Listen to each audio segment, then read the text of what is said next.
छोटे से ब्रेक के बाद एक बार फिर आपका स्वागत है न्यूज 24/7 तक। मैं हूं आपके साथ निशा नामदेव। आइए रुक करते इस वक्त की बड़ी खबर की ओर।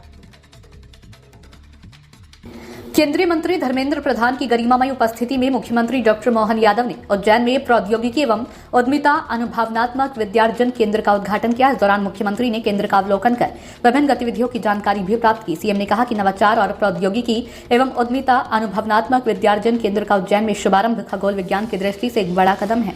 मैं यशस्वी प्रधानमंत्री नरेंद्र मोदी एवं केंद्रीय मंत्री धर्मेंद्र प्रधान का अभिनंदन करता हूँ और भगवान शिव ही सृष्टि के सर्जनकर्ता है और संहारक भी है। महाशिवरात्रि को लेकर 2 तरह की मान्यताएं हैं। हमारा अपना आज का इस कैंपस का शुभारंभ विक्रमोत्सव का एक हिस्सा है और विक्रमोत्सव का हिस्सा होने के नाते से मैं एक और आनंद महसूस कर रहा हूं। इस कार्यक्रम की शुरुआत यशस्वी प्रधानमंत्री माननीय नरेंद्र मोदी जी के माध्यम से 29 फरवरी को की गई थी। उज्जैन के उस आयोजन को जब दुनिया की पहली वैदिक घड़ी का शुभारंभ यशस्वी प्रधानमंत्री माननीय नरेंद्र मोदी जी ने किया था। काल गणना का वो केंद्र जिसकी हजारों हजार साल से पहचान रही है। ऐसे में अभी हम ग्रीनविच से अपना स्टैंडर्ड टाइम लेते हैं, भारतीय स्टैंडर्ड टाइम की बात भी करते हैं, लेकिन वैदिक घड़ी का स्टैंडर्ड टाइम अभी ये रिसर्च की बात है। लेकिन ऐसे मामलों को लेकर भी एक IITN कानपुर ने अपना एक ऐप बनाया और उसको दुनिया के सामने प्रस्तुत कर दिया। हमारे ग्रह नक्षत्र तारे सबकी गणना करने के लिए भारतीय दृष्टिकोण क्या हो सकता है, भारतीयता से कैसे सोचा जा सकता है। यह अद्भुत प्रयोग हुआ और आज हमने देखा कि वैदिक घड़ी बनकर के सबके बीच तैयार है। जोरदार अभिनंदन करें माननीय मोदी जी के उस शुभारंभ का। और अभी 4-6 दिन की बात है, मोदी जी ने शुरुआत की उज्जैन का वो मान बढ़ाने की, जिसके कारण से हजारों हजार साल से उज्जैन का अलग दुनिया में मान सम्मान पुराने समय था, लेकिन आधुनिक काल में वो मान सम्मान पुनर्स्थापित हो, मध्य प्रदेश का मान पुनर्स्थापित हो। और केवल मध्य प्रदेश का नहीं, दुनिया के 200 से ज्यादा देशों में हमारी वो ज्ञान की ध्वजा फिर लहराने लगे। इसीलिए ये बड़ा निर्णय किया गया था। मुझे इस बात की प्रसन्नता है, आज उसका अगला पड़ाव आया है। उज्जैन में खगोल विज्ञान की दृष्टि से एक बड़ा कदम उठाया माननीय धर्मेंद्र प्रधान जी के मौजूदगी में। जोरदार अभिनंदन माननीय धर्मेंद्र जी का इस नाते से भी। खास करके जैसे शिवरात्रि की मैंने बात कही है, ये अलग बात है कि काल के प्रवाह में हमारे अपने ऐसे कई रहस्यों का समय के साथ उद्घाटित होते जा रहा है और दुनिया उसको मानती जा रही है।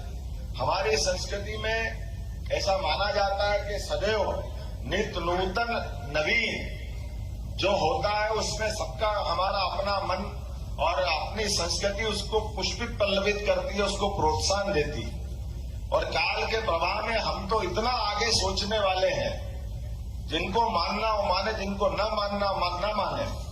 लेकिन काल के प्रवाह में ब्रह्म वैवर्त पुराण के अनुसार ऐसा माना जाता है कि सृष्टि का आज जो है वह अंततः कोई न कोई दिन इसका समापन होगा, प्रलय होगा। तो जब प्रलय होगा तो फिर उद्भव भी होगा, और प्रलय और उद्भव के बीच में हर एक काल गणना का समय उसका नियत है।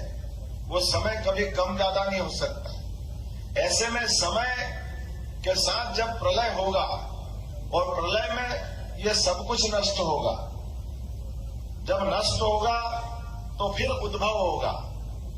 आध्यात्म की दृष्टि से माना जाता है कि जब ये सब कुछ नष्ट होगा तो ऐसा माना जाता है कि वो हमारा वो दिन होगा जिसमें ब्रह्मांड की समाप्ति के साथ ब्रह्मा जी की नींद लगेगी, वो आराम करेंगे, वो रात्रि विश्राम करेंगे। लेकिन वो रात्रि विश्राम कब तक होगा, कितने समय के लिए होगा? वो उनकी नींद निकलेगी रात की तो लगभग 84 लाख हजार साल पहले की बात होगी। उसके बाद एक दिन ब्रह्मा की आंख का खुलेगा तो दोबारा हमारी दिन की शुरुआत होगी। ब्रह्मा को जगाने का अगर कोई काम करेंगे वो महाकाल करेंगे। बाबा महाकाल की नगरी से वो चेतना आती है इस सृष्टि में, ऐसा माना जाता है। क्योंकि शिव ही सृष्टि के हमारे प्रदाता भी है और संहारक भी है। आज का दिन शिवरात्रि का दो तरह से माना जाता है। कुछ लोग आज के दिन भगवान शिव के प्राकट्य का दिन भी मानते हैं।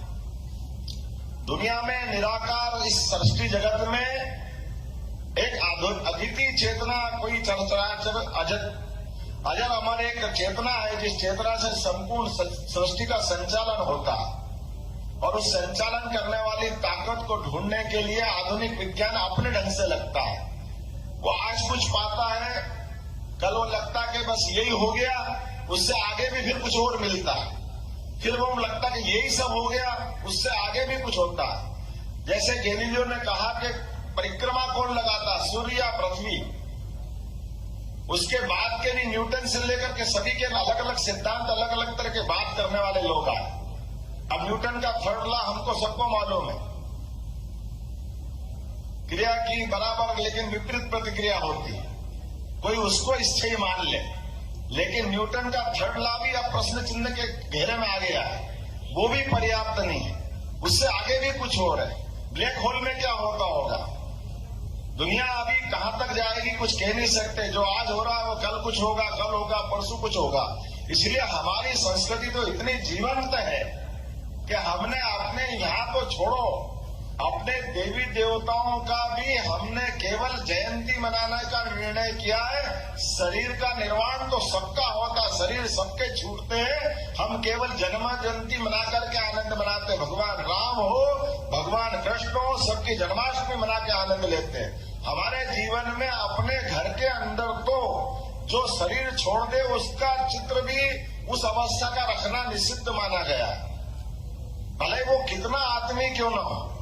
शरीर गया तो हम उसका विसर्जन अपनी तैरवी करके खत्म कर लेते। ये हमारी शरीर की विशेषता, यद्यपि हम सब जानते हमारा आदमी और किस प्रकार का लगाव हो सकता है।